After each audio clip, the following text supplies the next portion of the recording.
रवि एक छोटा व्यापारी था जो अक्सर अपने व्यापार के लिए अलग अलग गांवों में जाया करता था। एक दिन वह एक घने जंगल के पास के गांव में रुका। रात घिर आई थी और वह गांव के एक पुराने सराय में ठहरा। सराय का रख रखाव बहुत खराब था। खिड़कियां टूटी हुई थीं और हर ओर अजीब सी खामोशी थी। सराय के मालिक ने रवि को चेतावनी दी, साहब ध्यान रखना, आधी रात को इस कमरे में कोई आवाज सुनाई दे तो बाहर मत आना।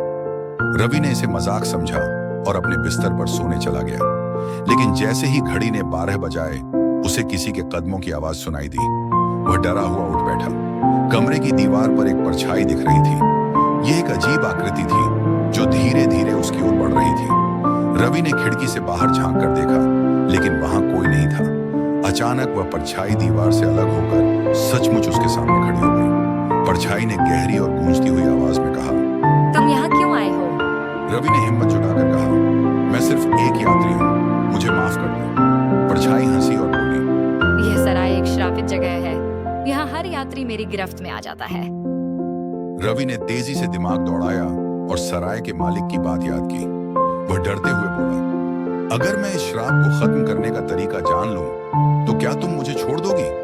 परछाई थोड़ी देर शांत रही, फिर बोली, अगर तुम इस सराय के मालिक से सच जानने की हिम्मत करोगे तो मैं तुम्हें जाने दूंगी। अगली सुबह रवि ने मालिक से पूछा, यह जगह इतनी अजीब क्यों है? मालिक ने सिर झुका लिया और कहा, सालों पहले इस जगह पर एक बेगुनाह औरत को झूठे इल्जाम में मार दिया गया था। उसकी आत्मा अब बदला चाहती है। रवि ने पूछा, उसकी शांति के लिए क्या करना होगा? मालिक ने रोते हुए कहा, हमें उसकी कब्र पर माफी मांगनी होगी। रवि और मालिक ने मिलकर उस औरत की कब्र पर जाकर मोमबत्तियां जलाईं और माफी मांगी। उसी रात परछाई फिर प्रकट हुई, लेकिन इस बार वह मुस्कुरा रही थी। उसने कहा, तुमने मुझे मुक्त कर दिया, अब यह सराय सुरक्षित है।